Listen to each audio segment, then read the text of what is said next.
নমস্কার, তাপসীর বেঙ্গলি কিচেনে আপনাদের সবাইকে স্বাগত। দেখুন, এখন তো আম পেকে যাচ্ছে সব, তাই কাঁচা আম আপনার হঠাৎ করে যদি কাঁচা আমের চাটনি খেতে ইচ্ছা হয় তাহলে পাবেন না হাতের সামনে। তাই হাতের সামনে পাওয়ার জন্য কাঁচা আম কীভাবে রাখবেন এখন এইভাবে দেখুন।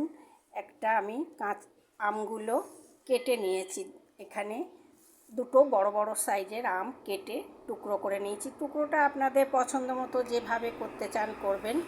আর এইভাবে একটা কাঁচের পাত্র নিতে হবে, যে কোনো কাঁচের পাত্র নিলেই হবে। আমি জল নিয়েছি, এতে এমনি নর্মাল জল নিয়েছি। আর এর মধ্যে দিয়ে দেব লবণ 1 চামচ। এই লবণটা দিয়ে ভালো করে লবণটা গুলে নিয়ে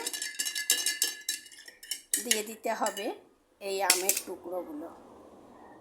টুকরোগুলো এর মধ্যে দিয়ে নর্মাল ফ্রিজে রেখে দিন। বহুদিন, অনেক দিন ধরে এই আম কিচ্ছু হবে না, যেমন আম তেমনই থাকবে। আপনার প্রয়োজন মতো আপনি বের করে কাঁচা আম খেতে পারবেন। কাঁচা আমের দরকার হলেই আপনি পেয়ে যাবেন। দেখুন, আমগুলো ডুবে থাকবে সেরকম করে জল দিয়ে রাখতে হবে। দিয়ে এভাবে বন্ধ করে নর্মাল ফ্রিজে রেখে দিন। এই আমটা অনেক দিন ভালো থাকবে, নষ্ট হবে না, যেমন আম তেমনই থাকবে। তাই ভিডিওটা দেখতে থাকুন, লাইক করুন, শেয়ার করুন, আর আমার চ্যানেল সাবস্ক্রাইব করতে ভুলবেন না। আজকে এই পর্যন্তই।